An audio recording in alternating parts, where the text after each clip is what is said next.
I call this meeting to order. Welcome to meeting number 145 of the House of Commons Standing Committee on Health.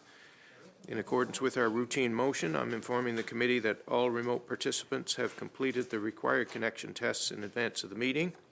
Pursuant to Standing Order 108 Sub 2 and the motion adopted on November 8th, 2023, the committee is resuming its study of the opioid epidemic and toxic drug crisis in Canada. I'd like to welcome our panel of witnesses. We have with us here in the room from the Canadian Centre on Substance Use and Addiction, Dr. Alexandra Cottarella, CEO. Online, appearing as an individual, Angela Wells, representing the International Centre for Criminal Law Reform and Criminal Justice Policy, Dr. Peter German, President and Executive Director, and representing Planet Youth, Dr. Paul Rickardson, Chief Executive Officer. Thank you all for being with us here today. As I expect you've been advised, you have up to 5 minutes for your opening statement, and we're going to begin with Ms. Wells. Welcome to the committee. You have the floor.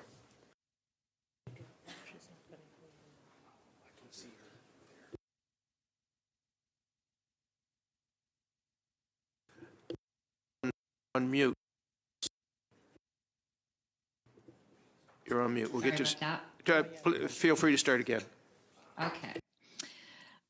Thank you for this opportunity. My name is Angela Wells. I live in Edmonton, Alberta. Tragically, my youngest daughter, Zoe, died from an unregulated poison drug supply. Zoe was a beautiful, smart, athletic, creative, and determined young woman with a bright future whose life was cut short by the lack of harm reduction options for youth, inadequate on-demand voluntary treatment, restrictive prohibition-based policies, and a toxic drug supply. Zoe began using substances at the age of 15 after her grandmother's passing and upon learning of her father's terminal cancer diagnosis. Drug use became a way for her to escape her overwhelming anguish and helplessness. After one of her friends died from drug poisoning, she asked for help to get sober, and we quickly investigated securing treatment care for her. We were told that she would have to travel to Calgary and the wait was going to be at least 3 months. This wait was too long for Zoe and ultimately it failed. After that, she never brought up voluntary treatment again. I first learned about Alberta's protection of children abusing drugs, PCHAD model, at a parent support group meeting.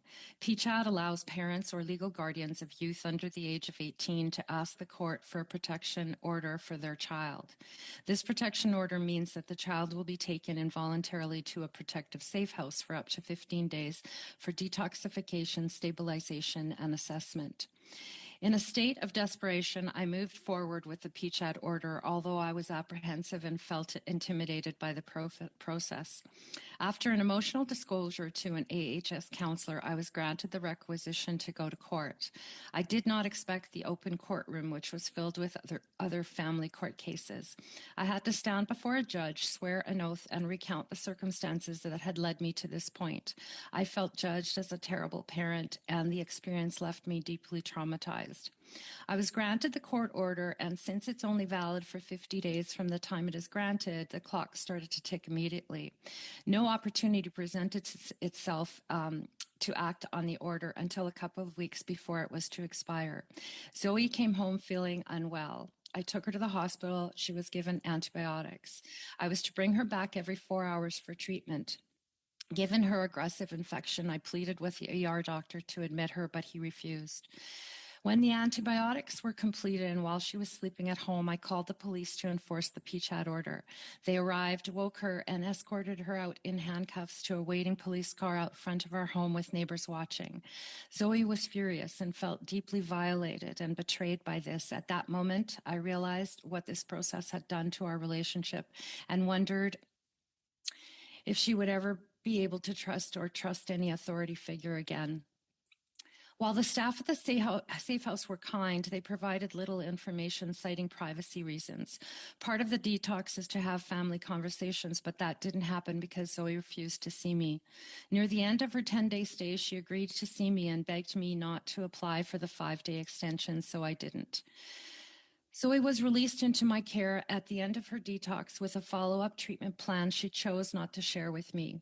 I brought her home, and later that night she ran away and met a friend she had made at the safe house. The next day, both girls were arrested for liquor theft. This was Zoe's first arrest, which brought on new challenges for her.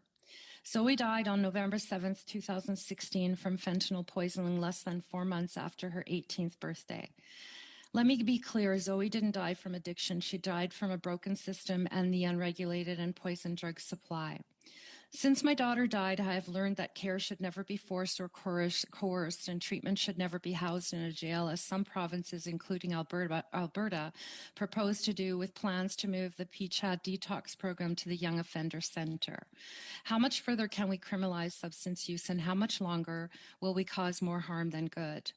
I have shared my lived experience and the tragic story of Zoe for years now on behalf of Mom Stop the Harm, yet the deaths caused by the toxic drug supply continue at a rate that is catastrophic to so many families. As a country, we have regressed significantly, especially in the way harm reduction has been vilified by all political parties. And instead of it being recognized as a vital tool in saving lives and supporting people of all ages who use has faced misinformation and political resistance. It is my hope that we can finally work together to come up with a comprehensive and compassionate plan, beginning with harm reduction services and on-demand voluntary treatment to help end these preventable deaths of youth. A healthy recovery is possible only if people are alive and well supported. In my experience, involuntary care is not the answer to any hope of that happening. Thank you. Thank you, Ms. Wells, and please accept our heartfelt condolences on the loss of your daughter. Next, representing the Canadian Centre on Substance Use and Addiction, Dr. Alexandra Cottarella, who's here with us in the room. Welcome back, Dr. Cottarella. You have the floor. Thank you. Mr. Chair, Vice Chairs, and committee members, thank you for inviting the Canadian Centre on Substance Use and Addiction, or CCSA, today. As you know, the world is rapidly changing and the impact of drugs and alcohol are pervasive. We recently hosted a delegation from the European Union Drugs Agency. We have much in common. We're home to multiple jurisdictions, communities, languages, and cultures. There are several differences, but our work together is showing us that we're both facing a rapidly evolving drugs landscape. Drugs are increasingly everywhere and touch everything. This rapid evolution and the threat it poses to people's lives call for creative, tangible, and perhaps most importantly, reproducible innovations that save lives. There isn't a silver bullet, but I believe our future will be saved by millions of little things, and that everyone has a role to play. We have much to learn from each other. Mais le Canada s'est forgé une réputation en tant. But Canada has a reputation in order to when it comes to moving beyond these efforts, we need to learn from each other, from listening to communities and diverse perspectives. Every community deserves to feel safe, and every person deserves to have access to the services and care that they need, where and when they need it. These two concepts can and must coexist. We've had some successes in bringing communities together. For example, the CCSA is working with mayors of small cities across the country to create the first municipally led pan-Canadian playbook of evidence-based solutions for the substance use crises so many communities are experiencing. This involves bringing together all facets of a community. We know that people are tired of hearing from experts and having their concerns ignored. They want solutions adapted to their communities, and we want to work together to have adaptable policies to meet the community's needs. We know what is needed and what works, but we've failed to implement it robustly. Fewer than 10% of people have access to the care they need, and opioid agonist rates in Canada are half what they are in Europe. There's little accountability. We don't set ourselves goals. We don't set ourselves timelines.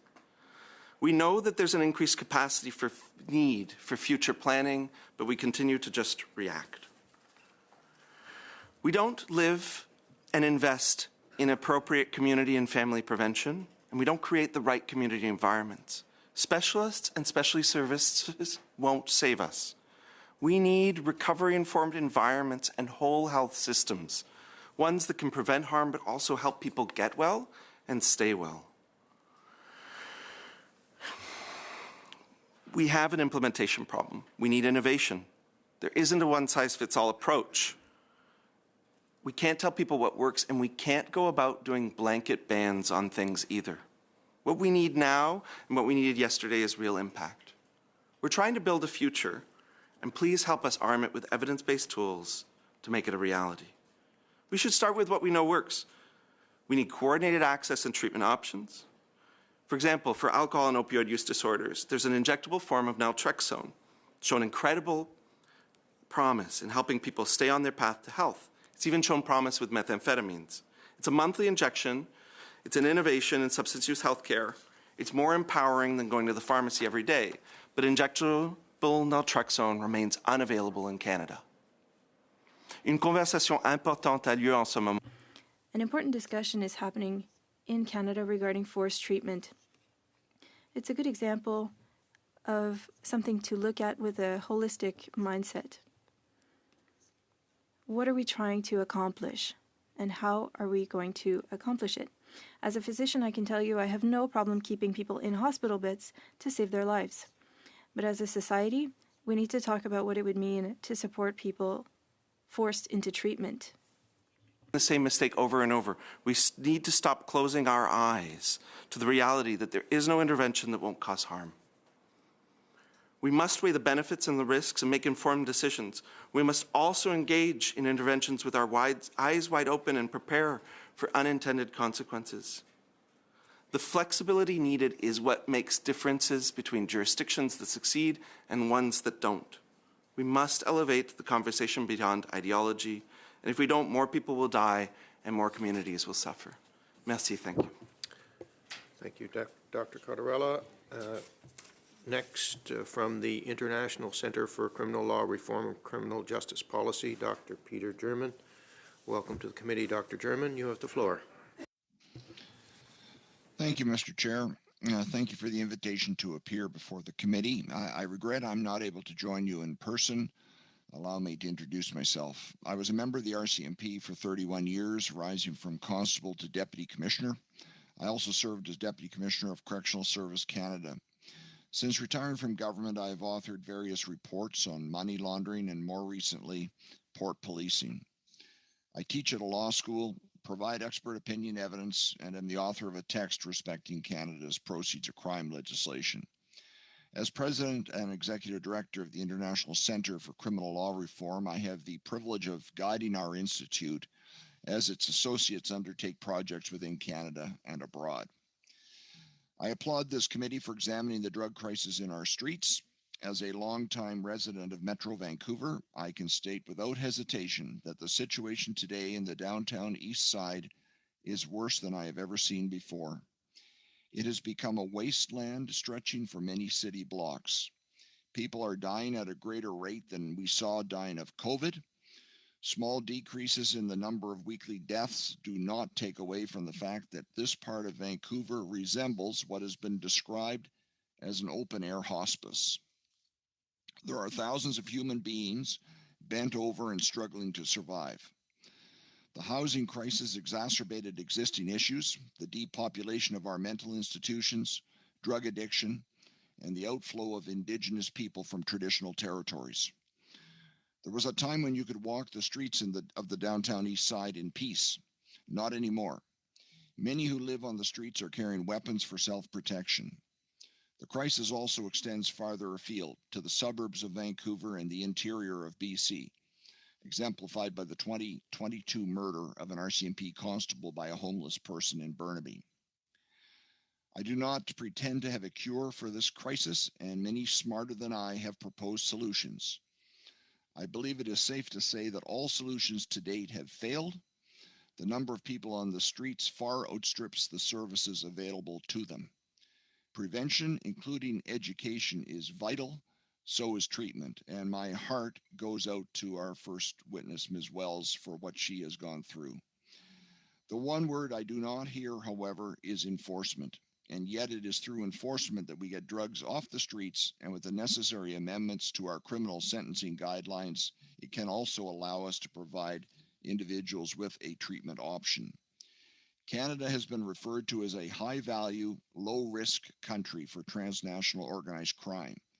It provides a platform for criminals to undertake their activities.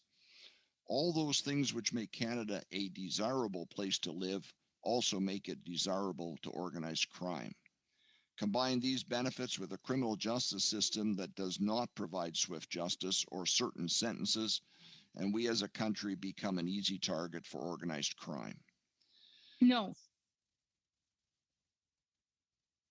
Please mute your mic, Ms. Goodrich. Go ahead, Dr. German. I can assure you that was inadvertent. Thank you.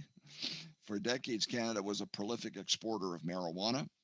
Organized crime has moved into the production of much more serious drugs, including fentanyl and methamphetamine.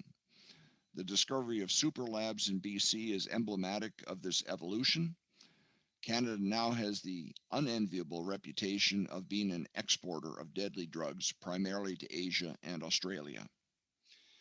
Unfortunately, it is difficult for police and prosecutors to maintain complex prosecutions. Well-intentioned judicial decisions have all but tied the hands of police and prosecutors through onerous disclosure requirements, which run up against restrictive time limits for prosecutions. For example, in British Columbia, there are virtually no prosecutions occurring for money laundering. There are a plethora of reasons why criminal investigations and prosecutions are much more difficult to undertake in Canada than in the United States. Closely allied to the foregoing is the security of our borders, which literally define Canada. We need a secure border strategy to put criminals and others on notice that we are no longer easy prey. Securing Canada's borders starts with our leaky ports. We have no dedicated police in our ports.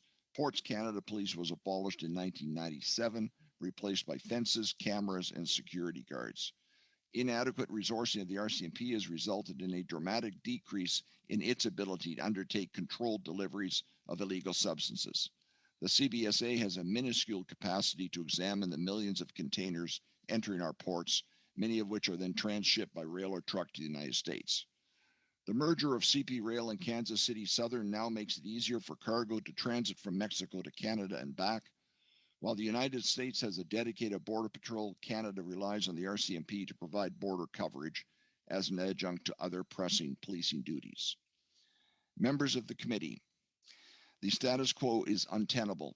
Simply throwing more money and resources at the problem is like adding furniture to a sinking ship. We can do better. This will require political and bureaucratic will, but most of all a national strategy to deal with the crisis on our streets.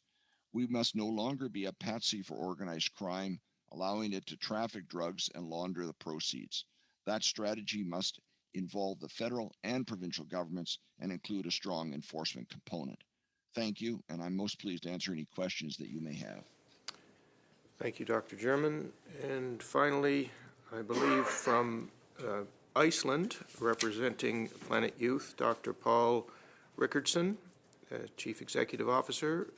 Welcome to the committee. Dr. Rickardson, you have the floor. Thank you very much, Mr. Chairman. It's an honor to be here. My name is Paul Rickardson. I'm the Chief Executive Officer of an organization called Planet Youth, and we are dedicated to exporting and adapting the Icelandic prevention model to different contexts around the world. And I wanted to explain what that particular methodology is. Now, the Icelandic prevention model is a system of prevention focused on demand reduction when it comes to alcohol, tobacco, and other drugs.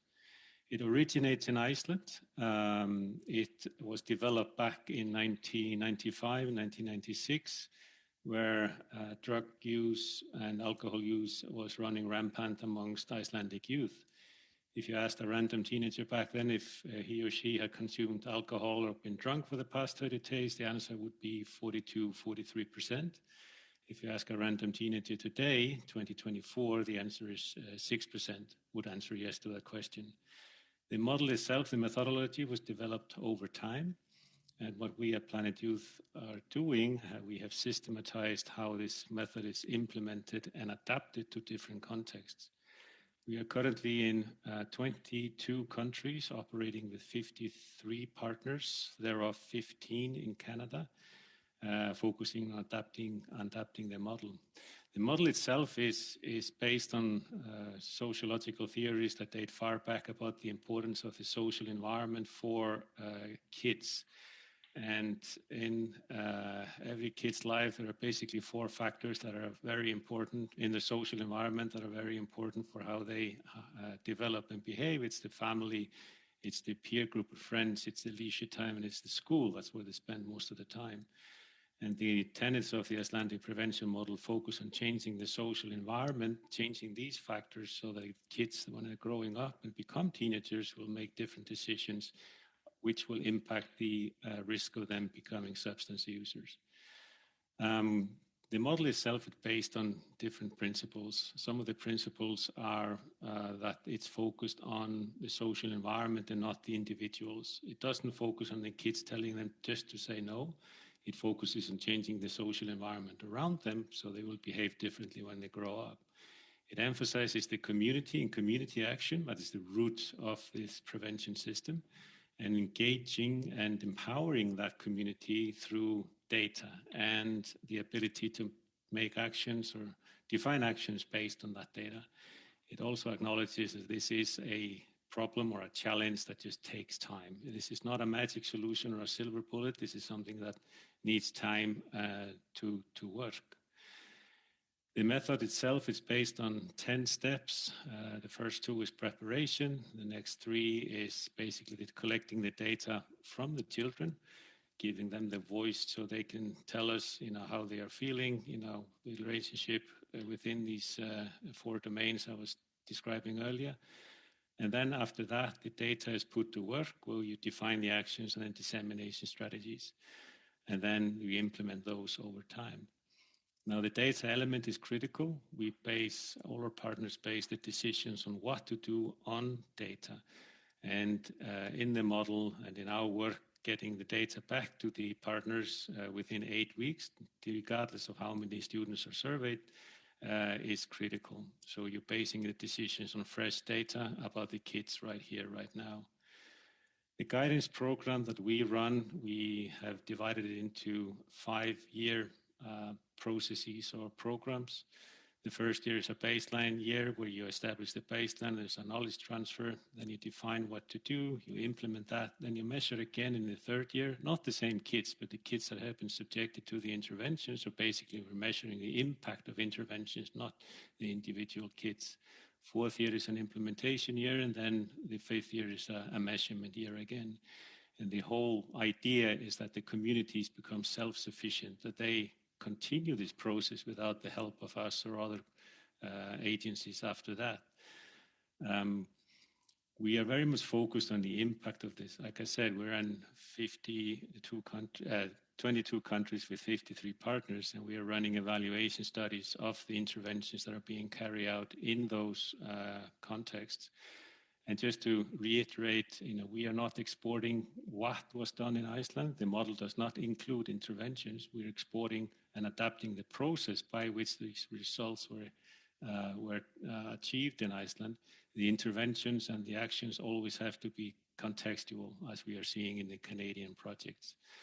And the evaluation studies, they do support that this is having an effect both on the processes that are being carried out, as well as the impact of the protective factors and the outcomes. So thank you very much. Thank you, Dr. Rickardson. And we're going to begin now with rounds of questions, starting with the Conservatives for 6 minutes. Ms. Goodridge, please. Thank you, Mr. Chair, and I want to thank all the witnesses for their testimony here today, and as well as I'm deeply sorry about the loss of your daughter. To Mr. German, I apologize for interrupting you. I have a sick little guy at home, and I was trying to explain to him why he couldn't get Alexa to play stuff in the background.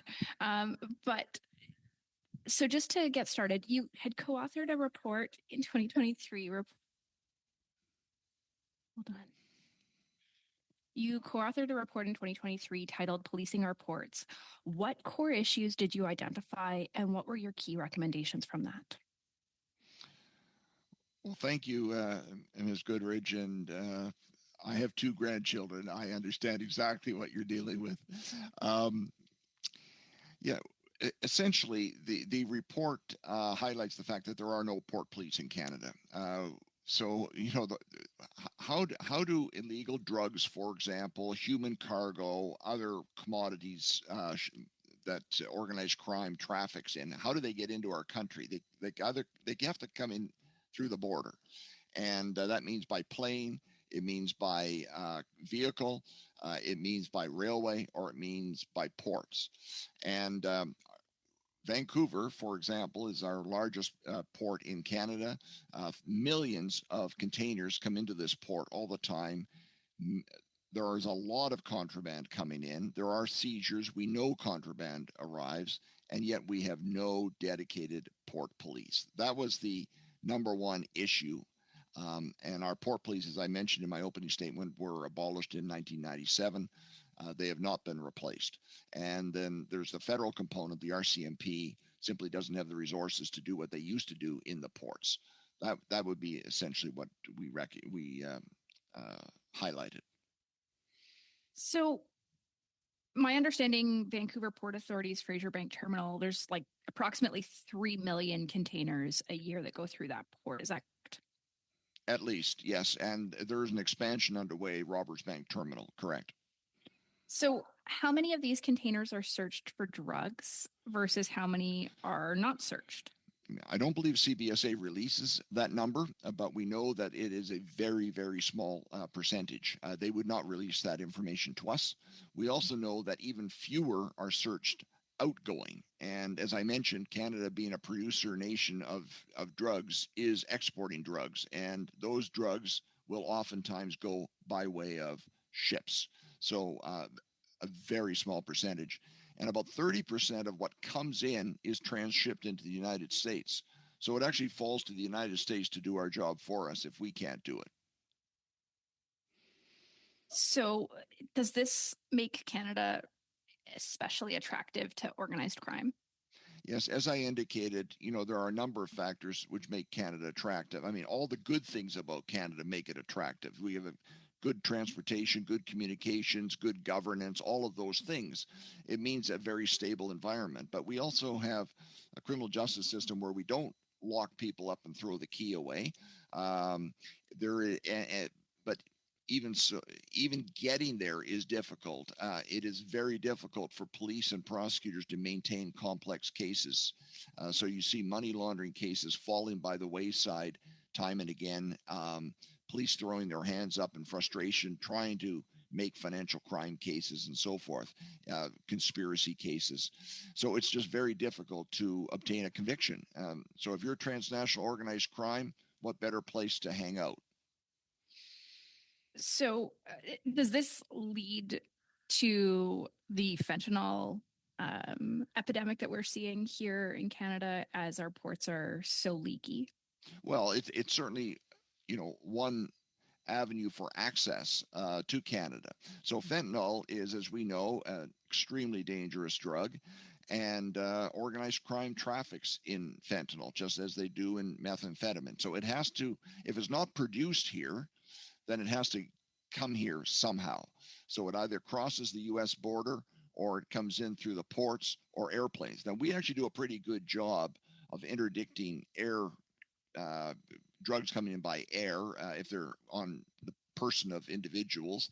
Air cargo is a little bit different, but by far and away, most cargo entering our country comes via the ports. So that is why ports are so important. Thank you. I find that actually. So is there a difference between how we treat our ports in Canada versus how, say, the port is looked at in Seattle?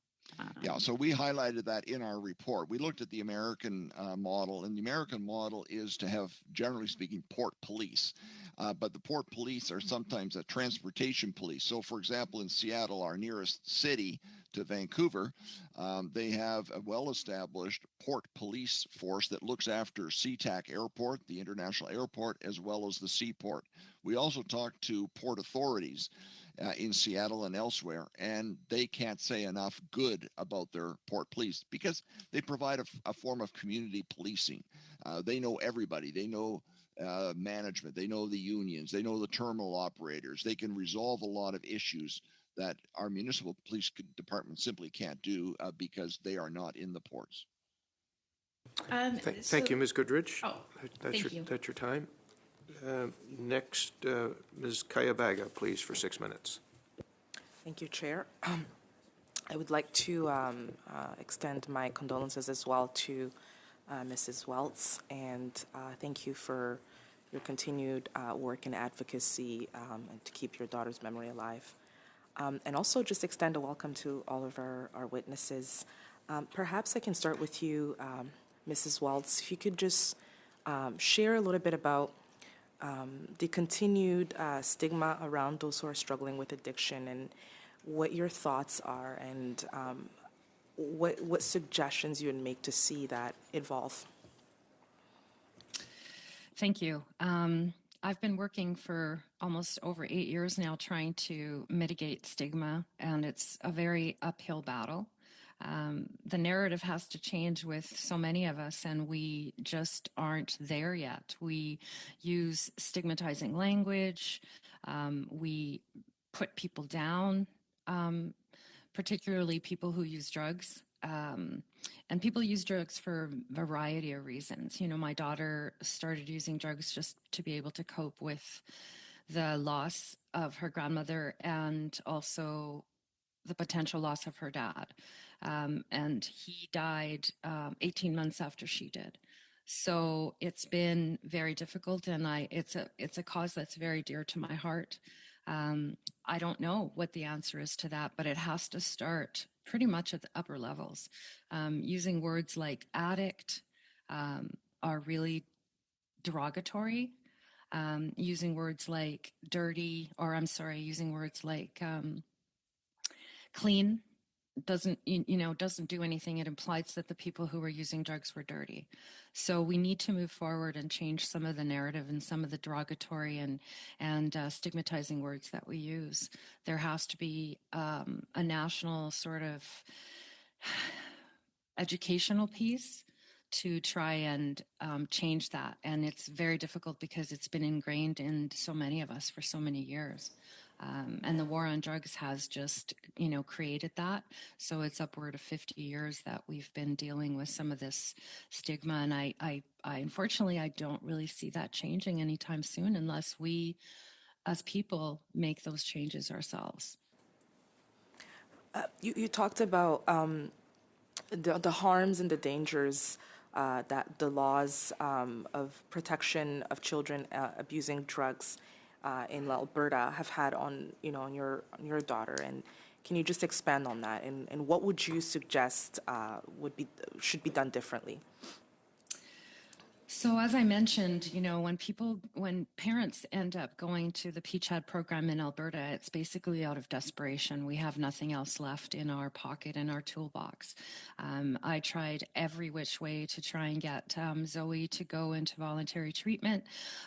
She felt completely blindsided by her substance use and how it affected her so badly. She didn't want to be a burden on the family because we were dealing with cancer with her dad, and so she didn't want to cause more harm in that way. We tried several times to try and get her into voluntary care, voluntary treatment, but as I said in my testimony, 3 months is a long time to ask anybody to wait, particularly youth that's 15, 16 years old. And so, and that also means that they have to stay abstinent because most of the treatment, you need to be abstinent. So asking anybody the age of 15, 16, let alone, an older person to be abstinent for that period of time is very complicated. So, I applaud the, Planet Youth. I think that's a really good way to maybe start and have a conversation around youth. Involuntary care, as I mentioned in my testimony, just was horrifying, not just for her, but also for the rest of the family. I knew, as I mentioned, when I enacted the court order that I had made a huge mistake, and there was no way that I could turn that back. And unfortunately, I saw the ramifications of that, and Right. it did much more harm than good. Thank you so much for sharing that. Just to tie it a little bit with what Dr. Cordera, I apologize if I say your name wrong. I don't mean to butcher your name. You could also correct me. You talked about accountability, and I just wondered what that looks like for you. And in your comments about prevention, you sort of talked about making sure that the families and the environments are right. What are you suggesting that we could do to have better environments and communities that are preventing children from growing up to become part of this disease that has grabbed our communities? So for the second one first, I don't need to activate so look, the good part is we know that supporting families and social environments, as our colleague from Iceland spoke about, works really, really well. What we also know is those kinds of environments not only help people not develop substance use issues, but then also, like, what's going to happen to them when they leave treatment, right? You're talking about people that have 10, 20, 30 years of life after that. They need to stay well. So these kinds of environments are really, really key. And one of the things that's most in common across all these things, and it is dramatic, the differences. So, for example... I apologize. What did they look like? Yeah. Just that we can take those notes. What do they look like? I think we're running out of time. That's your time. A brief answer, please, Dr. Cordera. Okay. So, briefly, they look like teaching parents how to be parents. Many people didn't have parents who taught them what parenting looks like.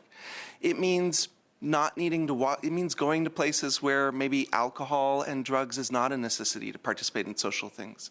It means having access to pro-social sports and different things. Very quickly, I'll say for the accountability, it means tracking things, it means evaluating, but it also means setting ourselves targets. We got to talk about more than just death. Death is one measure that's really hard to control. We got to talk about and set ourselves goals about what is an ideal percentage of people on OAT, what's an ideal percentage of people in wait times to treatment, for example. Thank you. Thank you, Dr. Cordera. Suite de M. Thériault pour 6 minutes. And now, Mr. Thériault, you have the floor for 6 minutes. Thank you, Chair. First of all, my first words are for Ms. Wells.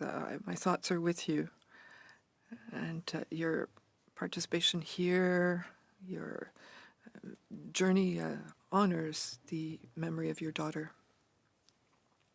We have witnesses today who have various perspectives. We have prevention, we have treatment, we have harm reduction, and we have law enforcement. And we need all of that in order to try and solve this very complex problem. I will first of all question Dr. Caudarella. You're saying in your statement, we know what's needed and we know what works, but we haven't been able to put it into practice in a solid way. Why is that? Well, I think that there were problems of collaboration.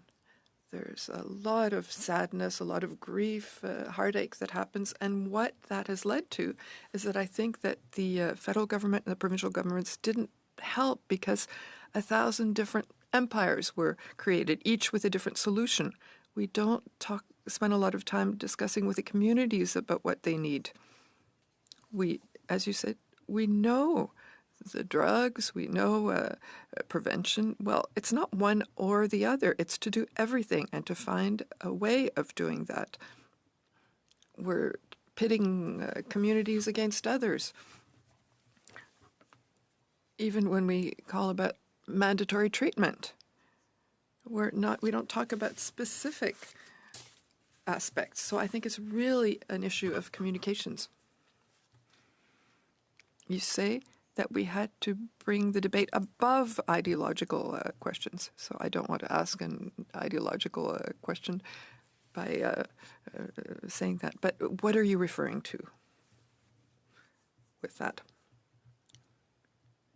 If it were any other field of health or public health, we would accept the fact that a whole spectrum of interventions is required and that there's a place for everything. Everything has its role. So let's say in Czechoslovakia, they decriminalized drugs. That didn't work. So they recriminalized drugs. They decriminalized it a second time in a different way. We have to learn how to do things. It's not that some things are fantastic and some things are horrible. Everything has its horrible and fantastic aspects at the same time. You're saying that there's an injectable form of naltrexone. I'm not an expert, but I do know that there is a molecule called buprenorphine that seems to have the same effect, according to your text, and that is available in Canada. Can you tell me about these substances that would be of great help in treatment? Because these are injections, monthly injections, and it conditions the brain of the person, of the addict. We know that the entire universe of the addict is focused in a daily way on the supply and on getting drugs. So if they have for a month protection against overdose and don't feel the effects of the addiction, so why don't we do that in a solid way? Well, I say you're right. So buprenorphine and methadone are antagonists.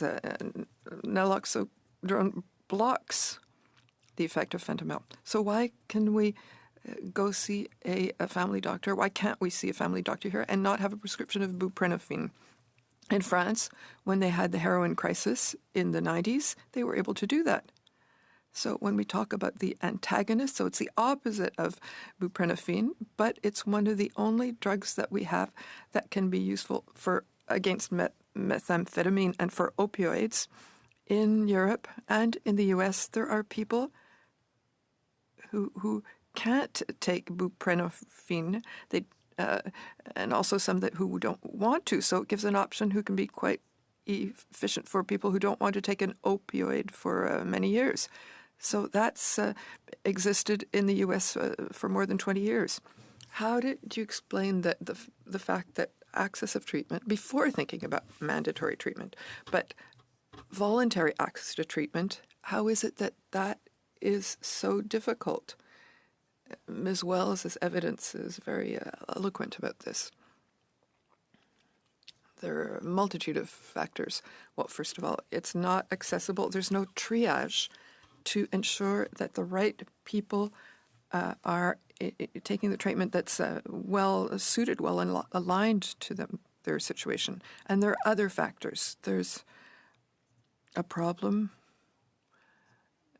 with, for example, if you have diabetes, your family doctor knows exactly where to refer you. But if you ask them questions about treatment, in this case, they have no idea where to refer you. And we,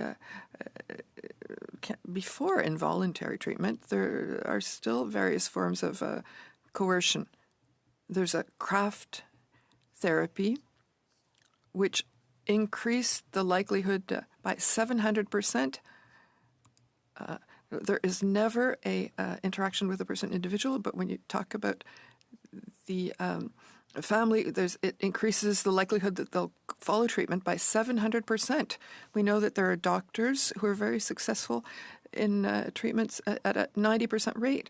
They said, go get the treatment or you lose your right to practice medicine.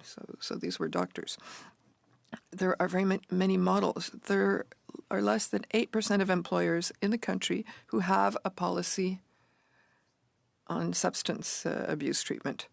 So 90% of people who work in the country, if they do have a problem, there's no options. That's a real problem. That's why treatment isn't accessible. Thank you, Mr. Thériault. Mr. John? Witnesses, I agree with Mr. Terrio that this is just an excellent panel of wide spectrum of harm reduction, treatment, prevention, education, and enforcement, which is what's critical, that we have, you know, a comprehensive response. And Dr. Cadarello, you talked about the lack of a plan, a lack of a timeline with the CDSS. They talk about an integrated, coordinated model, but no timeline, no plan, no resources to how to implement it. You know, I tabled a bill, C-216, which was defeated 2.5 years ago. That bill was to put forward within a year a plan. And I know some of my colleagues supported it. They wanted to see a 2-year window to come back with a plan to respond. Can you talk about the importance of actually having a plan and what other countries have done, say like Portugal, and how they've responded to health emergencies when it comes to substance use? Thank you. So you'll recall in my last testimony, I spoke a lot about the need of a whole of government approach. It cannot be the departments of mental health or mental health and addictions. It's got to be everybody, like we heard before, law enforcement, public safety, health, but also the social services. Everyone's got to come to the table.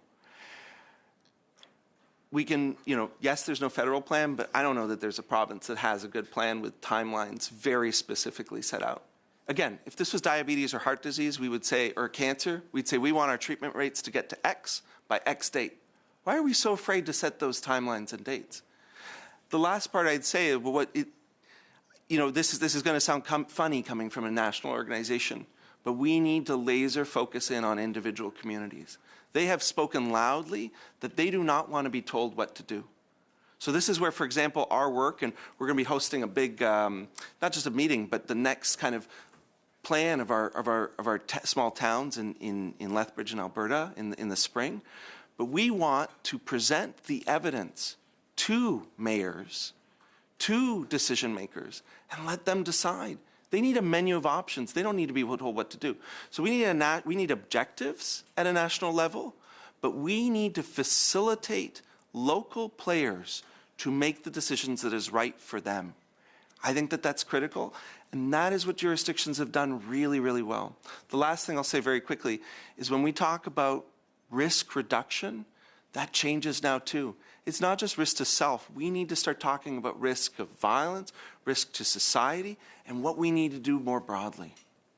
I'm just going to build on that real quickly. You were actually at the Timmins Summit, I believe, you know, we've been calling the New Democrats for a national summit. We had a national summit on auto theft, you know, but this has killed, toxic drugs, you know, in this crisis has killed more people than COVID, I believe, at this point.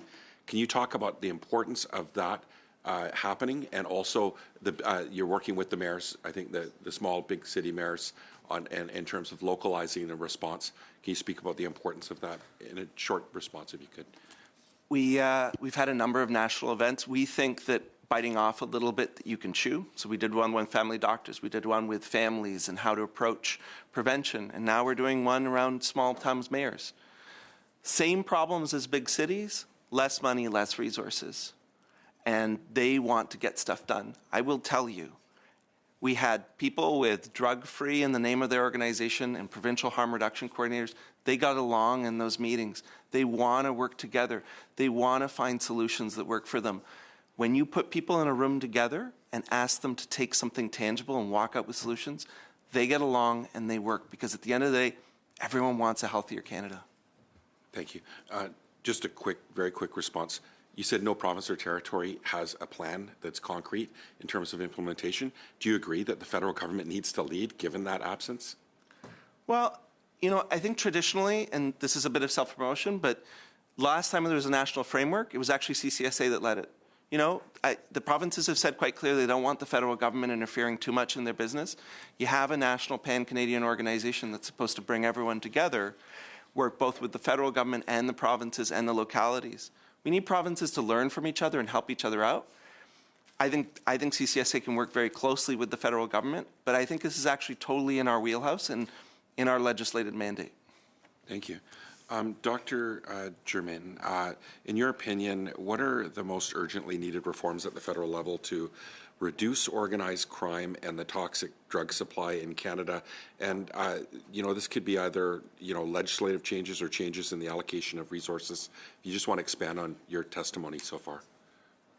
Yeah, thank you for the question. Really, what we need is a national strategy to deal with organized crime, and that wraps up money laundering and drugs and other commodities. But we need a national strategy, and this is not a problem of the police, of prosecutors, of judges, or simply of the laws.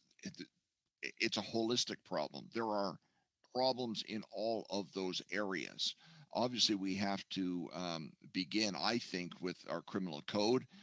Issues such as the onerous disclosure that just swamps prosecutions, I believe, can be dealt with through rules in our criminal code that allow for speedier trials. We see this taking place in the United States. It takes place in other jurisdictions. Why can't we do it? But I do think we need this overarching strategy first. Thank you, Mr. Johns. Thank you, Dr. German. Next, Mr. Williams, please, for 5 minutes. Thank you, Mr. Chair. It's nice to be at the committee here today. Thank you for welcoming me. Mr. Germain, we've heard this week from President-elect Trump, who's claimed that drugs are being transshipped from Canada to the U.S. How credible is that claim? Well, we know that illegal commodities do go south, and we know that illegal commodities come north. We could talk about guns coming north. We could talk about drugs going south. Now, the actual quantum, I would not hazard to guess. I don't know if our law enforcement agencies can provide you with anything accurate. However, I would say that most statistics are based on seizures. So seizures in the United States or seizures in Canada. And you really have to sort of use a multiplier. Seizures, a very small percentage of illegal commodities are actually interdicted.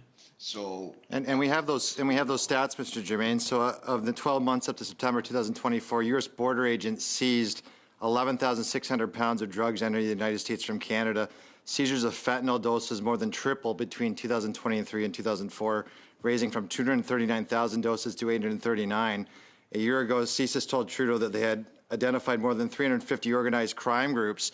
So we have this stat. So I guess my next question is, how porous is our border? And I guess is the threat from, of course, the increased use of drugs, but the threat also from the United States credible in terms of stating that we have a porous border, we're not protecting this border at this point? Yeah, I think that's the point. Now, you've got the statistics, so use a multiplier in terms of, how much actually is transiting north or transiting south. And yes, we do have problems. I mean, we've got an unprotected border. I get that. So nothing's perfect. But as I mentioned, we've got ports without port police. We don't have a border patrol similar to the United States. So we have got issues. There's no question about it. So the big question is, we've got issues. We've had a failure at the border, and this is now going to linger into a trade crisis. What do we do to fix these borders? What do we do to fix these ports? I think we've had some recommendations this week to increase scanners, to ensure we look at ensuring we provide more funding to CBSA. What are the recommendations to fix these porous borders in order to fix our trade relationships? Yeah, I mean, I don't recommend just throwing more money, resources, and equipment at the issue. That's a bit of a stopgap. It's a Band-Aid. So you need that strategy. And there was a strategy some years ago, secure borders. And we looked at this very closely after 9/11. We didn't go quite as far as the Americans did, but we certainly did work with them. So I think we have to do that again. This is a time for us to get together with the United States and look at joint solutions. You just take any one of these issues. Let's say scanning. You're not going to scan all the containers coming into our ports, but developing better intelligence with foreign agencies that allows us to know when illegal substances are being shipped. Things like that are important. It all requires a large strategy. And in terms of the ports as a whole, you know, and you've talked about organized crime. So how vulnerable are our ports to organized crime at this moment? Well, the issue is that you don't need a clearance to work in our ports. So there are 30,000 employees at Port Vancouver. Only something like 6,000 of them have a minimal security clearance. We couldn't get the exact numbers from Transport Canada, but it's about 20%. So you do have people with records that are working in the ports. Now, sure, 95% of people in the ports are, you know, upstanding citizens, but it's well documented through media reports and so forth that we do have an organized crime component, and that's important to deal with. Have you seen, we've heard recently that there's increased cyber attacks on our ports, and that's also opening up our vulnerabilities. Have you heard of this? Have you written about this, and what can we do about that? Yeah, no, I have not written about anything with respect to cyber. That's outside my purview, but it doesn't surprise me. And the thing to keep in mind is that our ports are very revolve around human beings, as opposed to very advanced ports in Europe are much more automated than ours are. So we do have that human component in our ports that you don't see in many other ports. Thank you, Dr. German. Suite Madame Brière pour 5 minutes. You have 5 minutes. Thank you, Mr. Chair. I would like to thank all of the witnesses for being with us this morning. Ms. Wells, please accept my most sincere condolences for your daughter. Thank you for sharing your story and her story with us.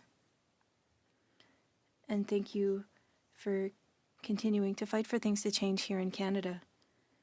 Dr. Cotarella, you know that in Canada we have a strategy on drugs and substances which covers different themes that we mentioned, including prevention, education, substance control, and offering access to services and support for drug users.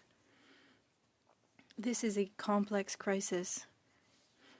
I know that everyone can agree that there is no one-size-fits-all solution. You also mentioned that we have an implementation issue, if I remember correctly. What would the solution to that be?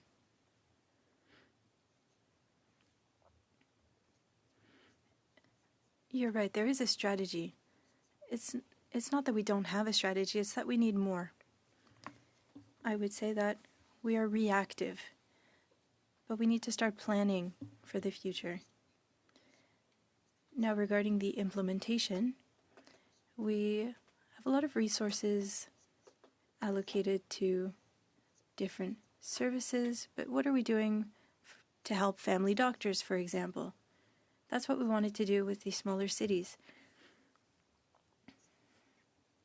There's no small city that can invest $5 million to help their trajectory. But we know there are 4 things that can help. The price, ads on these substances, access to substances, and perception. For example, in Ontario,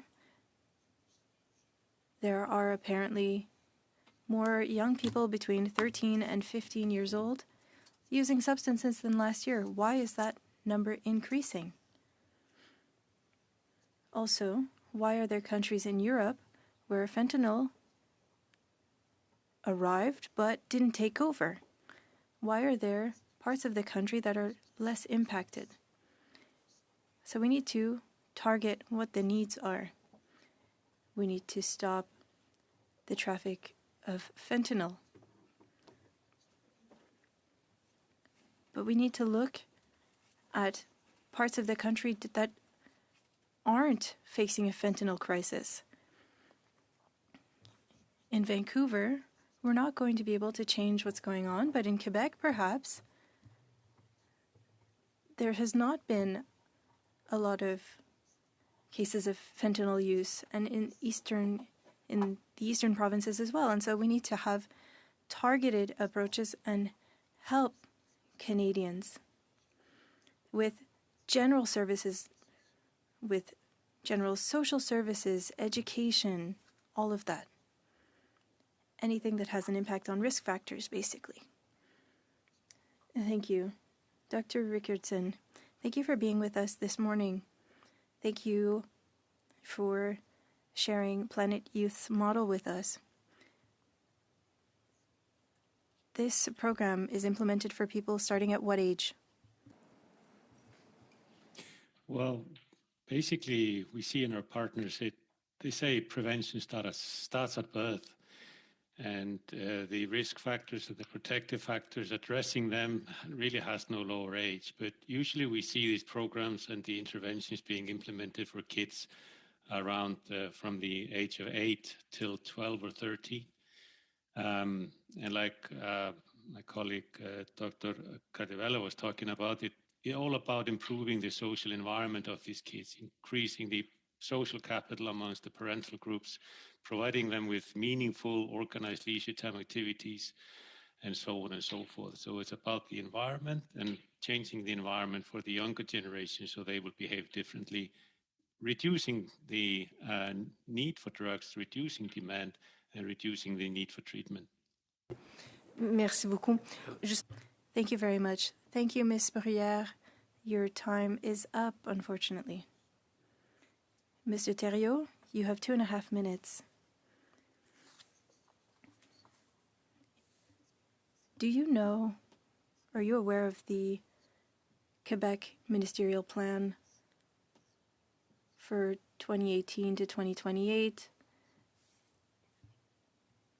It covers 14 departments, and we visited about 14 Canadian cities. We noticed that in Quebec, there was more integration, and that was something that should be shared. The harm reduction organization was working on the front lines and was also working with, for example, a hospital that's doing research on dependencies. What do you think of all of that? I asked myself a question for years. Why the overdose deaths are 5 times higher in Quebec than in Ontario than in Quebec. But as you mentioned, there's an integration of services. Practitioners have access to more resources at CLSEs, psychological services, for example. There's a cultural difference there, of course. But there's a difference. They have the ability to triage and have a more holistic way of seeing things. It's not saying that things are perfect in Quebec, but there is integration, and it's quite important. And that's in part of the reason why there's been success. Mr. German, I've stated it a few times during our sessions, where the national strategy was the least efficient was for law enforcement. That seems to be what you've shared with us this morning. But at the same time, we've heard that we can't counter organized crime solely through law enforcement. You understand these issues well. What do you think of that? Chair, I'm not receiving any translation, and I'd hesitate to answer without that. Okay. Dr. German, on the bottom of your screen, you may see 3 dots there. Try that, and that gives you the option of English, French, or floor. Does that work? Got it. All Turn, right. turn that to English. We'll have Mr. Theriault repeat his question, and then if you could provide a brief answer. Mr. Theriault. Thank you. For the final question, Mr. Theriault. Thank you, Mr. Theriault, or Mr. Chair, rather. I was saying that during our meetings, I had talked about the national strategy, and what wasn't working was the pillar on law enforcement. And your testimony seems to say that as well. And even though more needs to be done, many people have said to us that it was an old way of thinking that we would be able to counter organized crime and drugs through increased law enforcement. What do you think of such an assertion? Yeah, merci pour la question, monsieur. Thank you for the translation. I know a lot of people say, look, the war on drugs is a failure and so forth, but what would you rather have? Would you like organized crime to just make its home here in Canada? We've already got enough organized crime groups here. There has to be an enforcement component that goes along with treatment and prevention. And if you choose not to have an enforcement component, if you choose to allow organized crime to do what it wants in your country, then there is something called state capture. You won't have a country. And there are many examples of that in other parts of the world where organized crime essentially runs the country. So that's not an option from my perspective. We have to deal with it, but we also have to deal with treatment. We also have to deal with prevention. Thank you, Dr. German. Next, Mr. Johns, please, for 2.5 minutes. Well, thank you.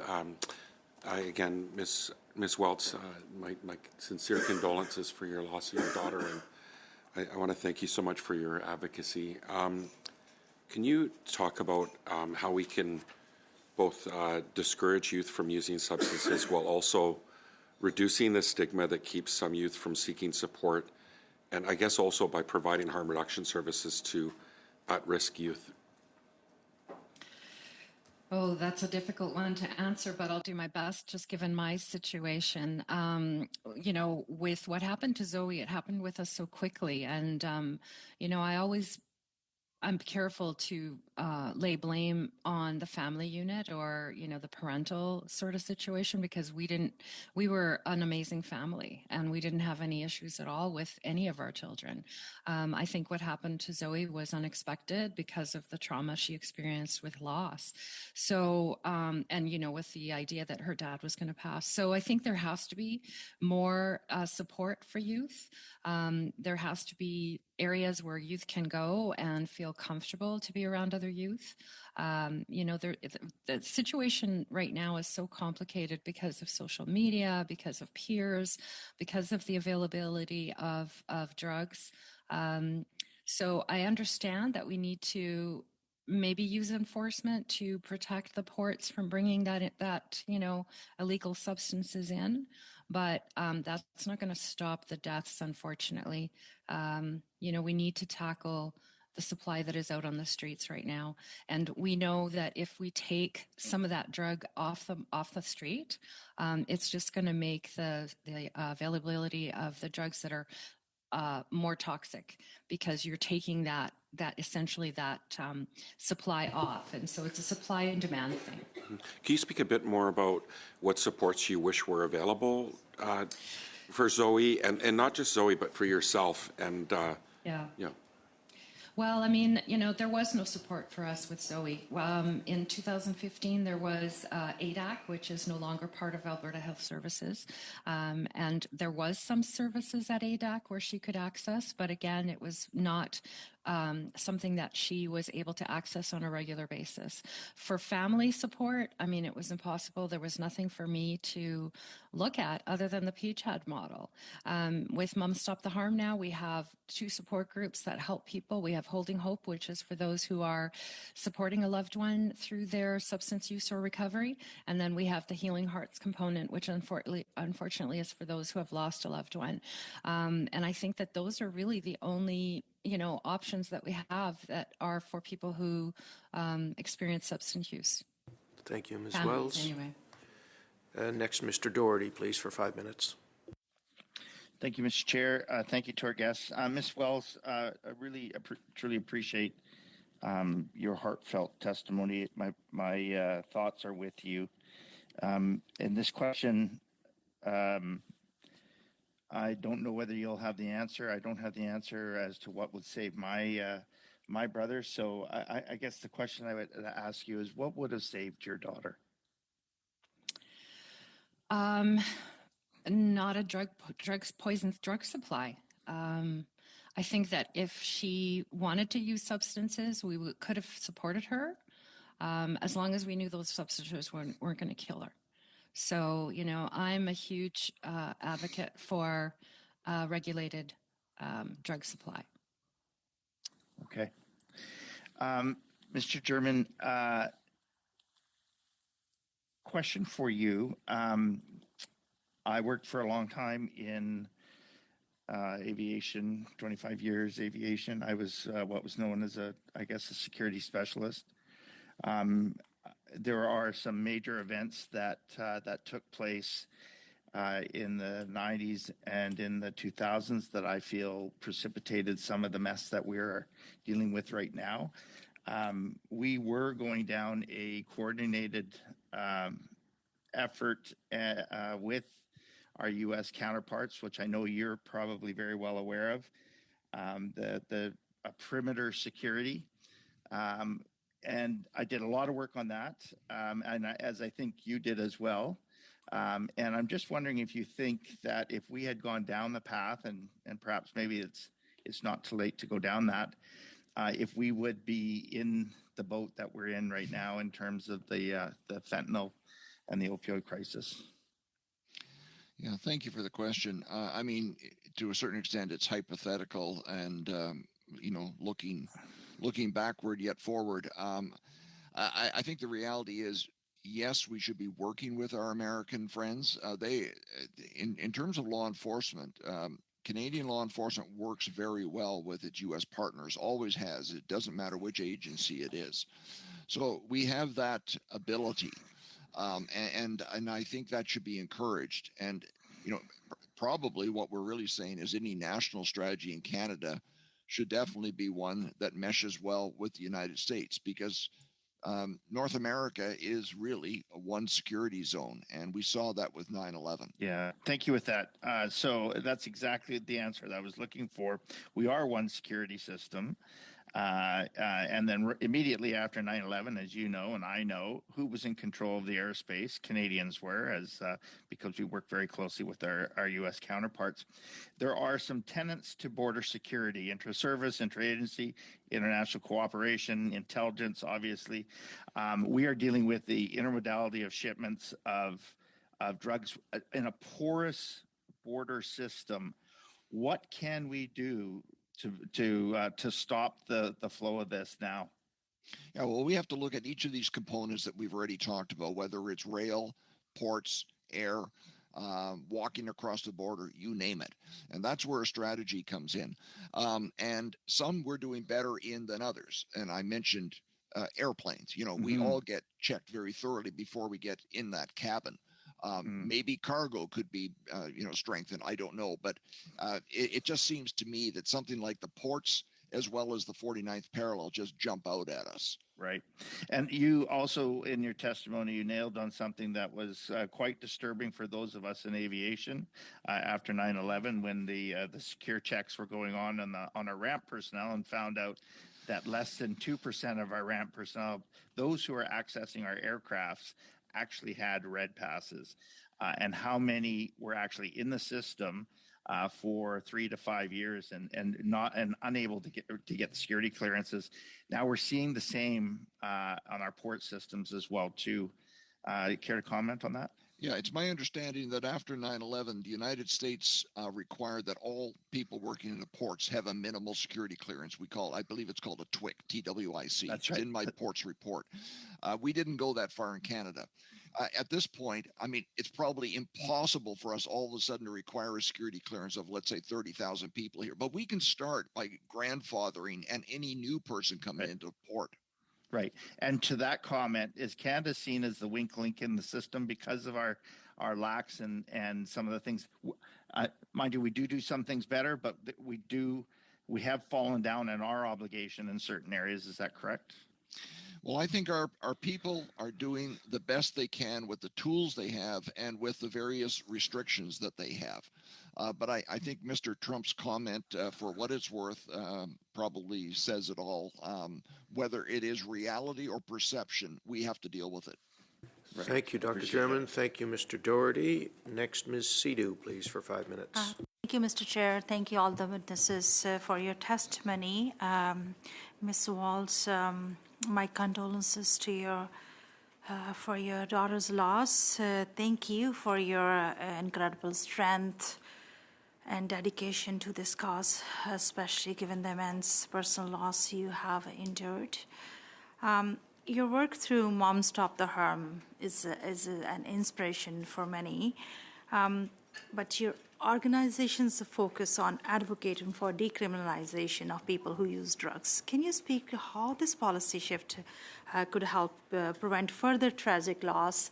And when I'm listening, Dr. Cordrella said mostly 13 to 15, 90%, youth are, using substance on that age. What do you think the further tragic loss, the preventative measures you can talk about that, the urgent one we can implement? So decriminalization is a big issue for us. My daughter was okay until she was arrested for liquor theft, and after that, it created a lot of problems for her. She had to appear in court. She had different things that she had to do in order to, resolve her court situation. So criminalization, people, is not the answer. We need to step away from that, particularly with youth, and offer them more support, more harm reduction options, more compassionate treatment options, and voluntary care, more housing, of course, because there are kids who need housing as well. So I was talking about the harm reduction, decriminalization. I don't understand. Harm reduction, you mean having more harm reduction available for kids? Compassionate help, we can give it to the kids, or education, what kind of the help we can provide to the youth so they cannot go into that where your daughter went? Well, I think there has to be open communication, and there has to be harm reduction conversation, and not vilifying harm reduction as a bad thing. Harm reduction doesn't make people use more harms. It just use more drugs. It just makes them educated in how to protect themselves. And another big thing for youth would probably be drug checking, and just open conversations, educational conversations with parents, so that parents understand that kids will use drugs. There's no way we're going to stop that from happening, but we need to have an educated approach for both the parents and the youth in order to understand how to best protect themselves if they're going to use substances, and that's substances of any kind. Dr. Cordrella, your focus is on decreasing stigma. Can you speak to how Canada can be more effectively integrate substance use, health services, mental health services, and how collaboration between sectors, if you can talk about the provincial harm reduction program? So I think that there's a lot that can be done around collaboration across those sectors, absolutely. We recently released standards, thank you for funding from Health Canada for that, which was around what does every prescriber need to be able to do. It's time that we say it doesn't matter if you're a pediatrician, if you're a psychiatrist, if you're this or that, you need to be able to do stuff around substance use health. I think across sectors, so it's kind of getting rid of this "it's not my business" problem. This affects parks and recreations departments as much as it affects law enforcement, it affects different things. CCSA used to have a program, and we're looking at reinitiating it, that really pushes forward law enforcement and health partnerships. It's got to be a two-way street. There's a tremendous amount we can learn about drug trends from law enforcement that can help us on the public health side. And on public health, there's a tremendous amount that they can do to support law enforcement so that they can be more effective. So I think it's about setting targets and accountability. I mean, I'll tell you, for example, I used to work in an emergency department. If you want to see ambulance wait times go down, make that one of the reportable metrics that goes up to the province and tie funding to it. Then all of a sudden, everyone is willing to work together if funding's often tied. And you also talk about the ideas and innovation.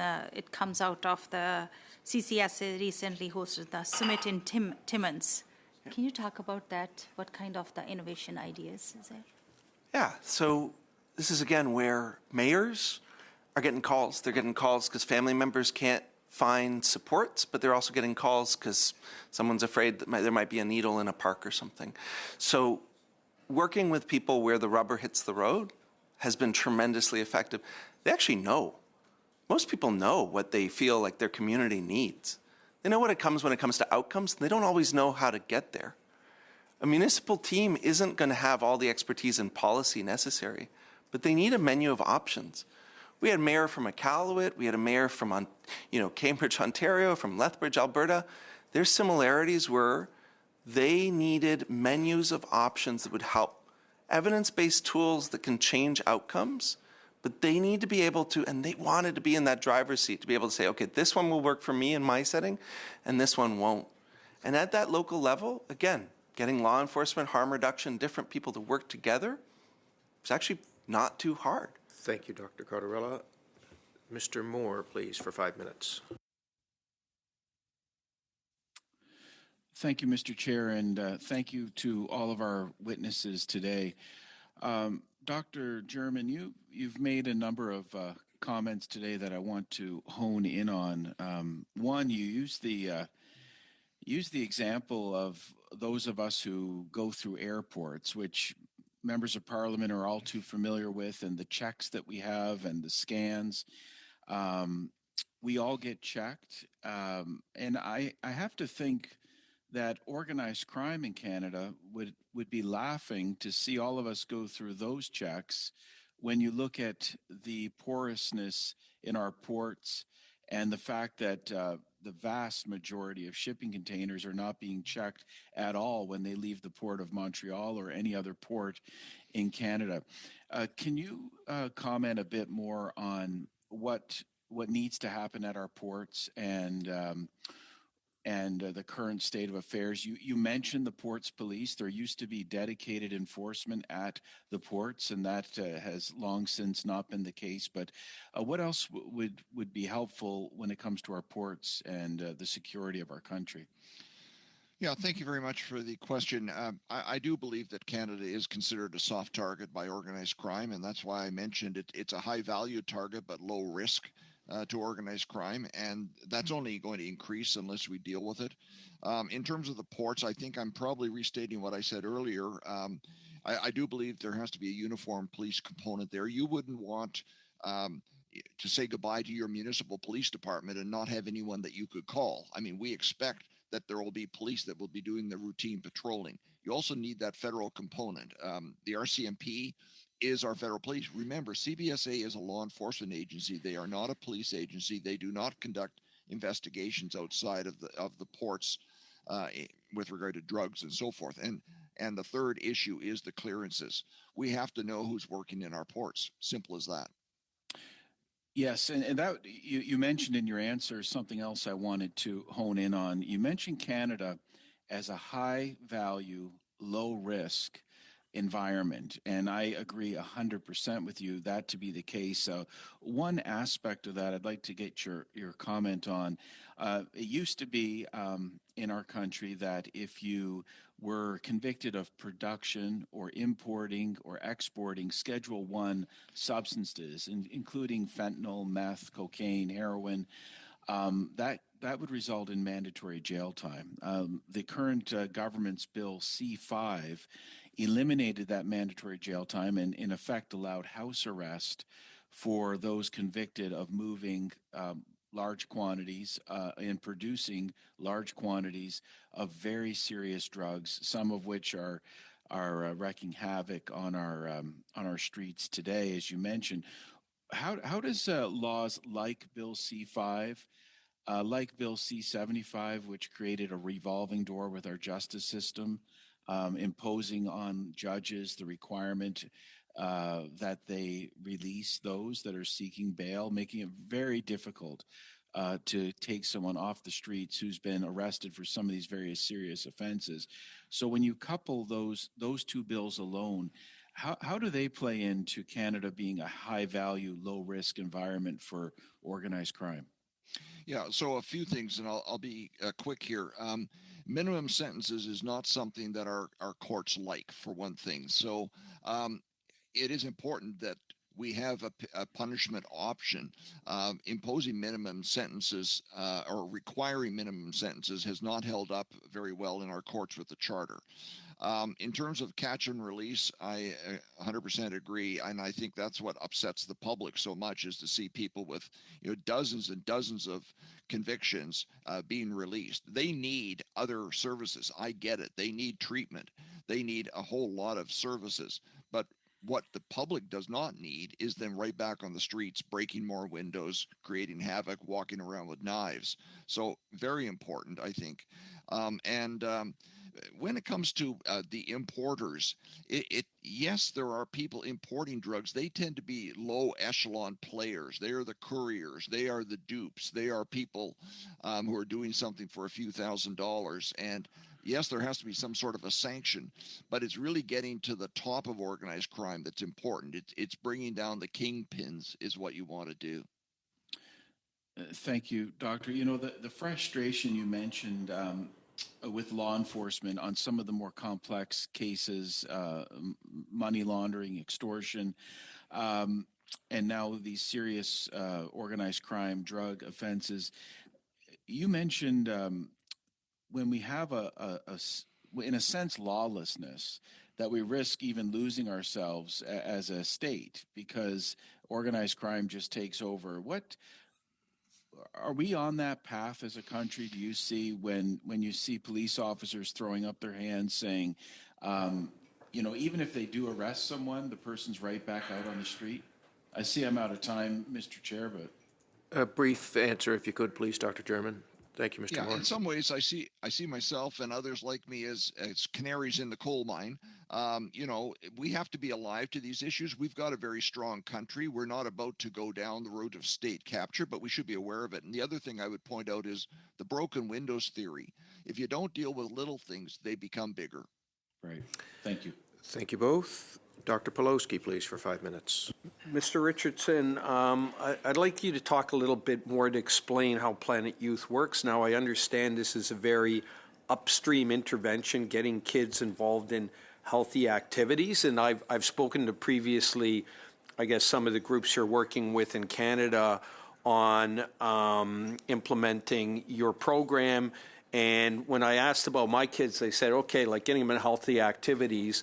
Well, how do I get my kids off the computer and their computer games and doing something healthier? And the explanation was, well, you create an environment whereby your kids will just naturally be wanting to be involved in healthier activities. You've said that there's this 10-step process, and okay, first of all, you have to prepare, and then you get the data and you talk to the kids, and then you implement certain action strategies, and I guess the strategies are aimed at schools, peer groups, families.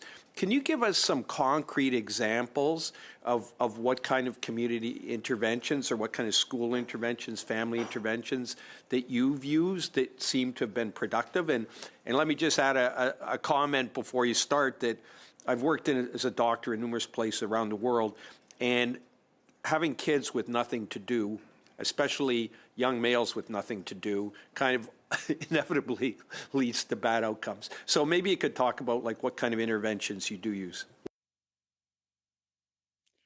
So there are different examples of this, obviously, from our partners. So we don't, like I say, we don't export interventions, but we work with our partners to develop them. So within these different domains, and I got 14 and a 16-year-old home, getting them out of the room from the computer is no easy task.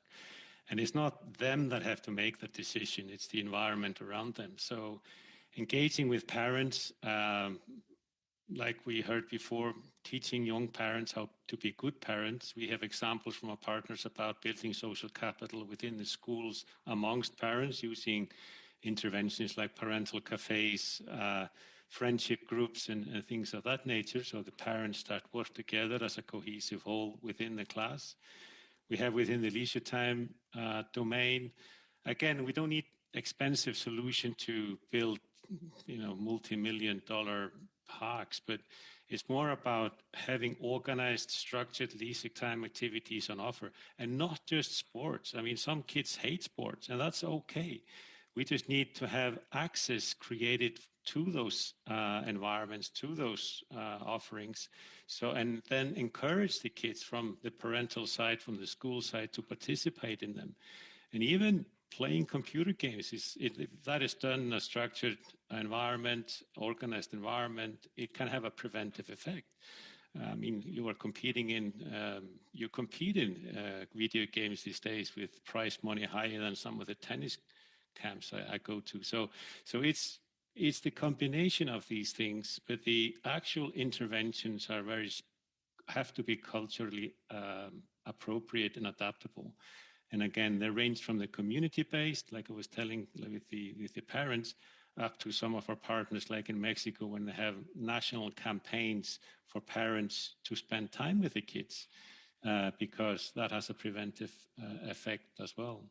In Canada, and certainly in my riding, there's a large Indigenous population. Within that population, there is high rates of poverty, often high rates of substance abuse. Are you working with groups in Indigenous communities in Canada?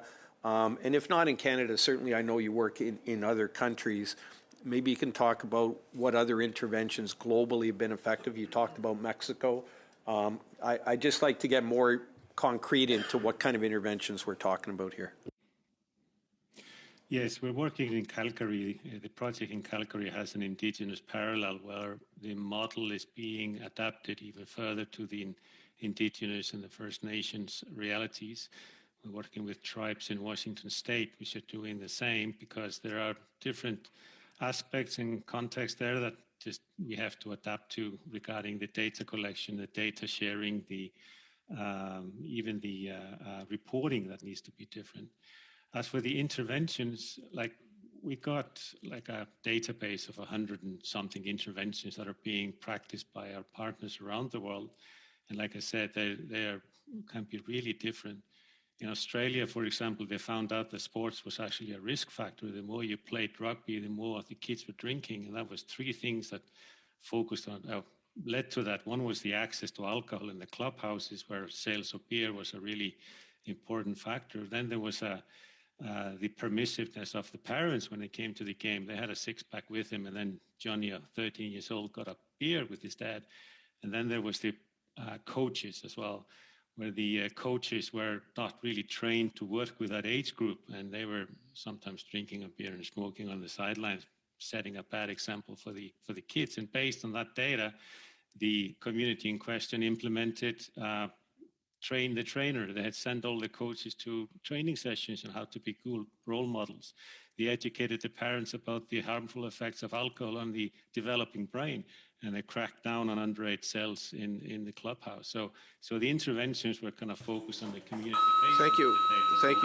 Thank you, Dr. Rickardson. That's your time.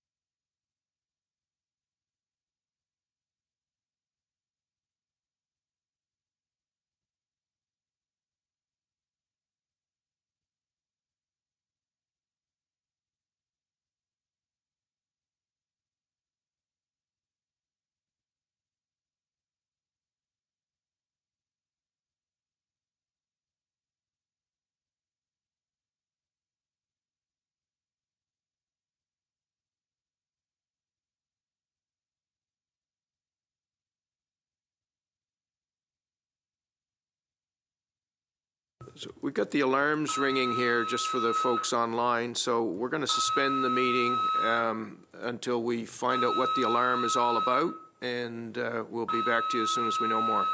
The meeting is suspended.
you.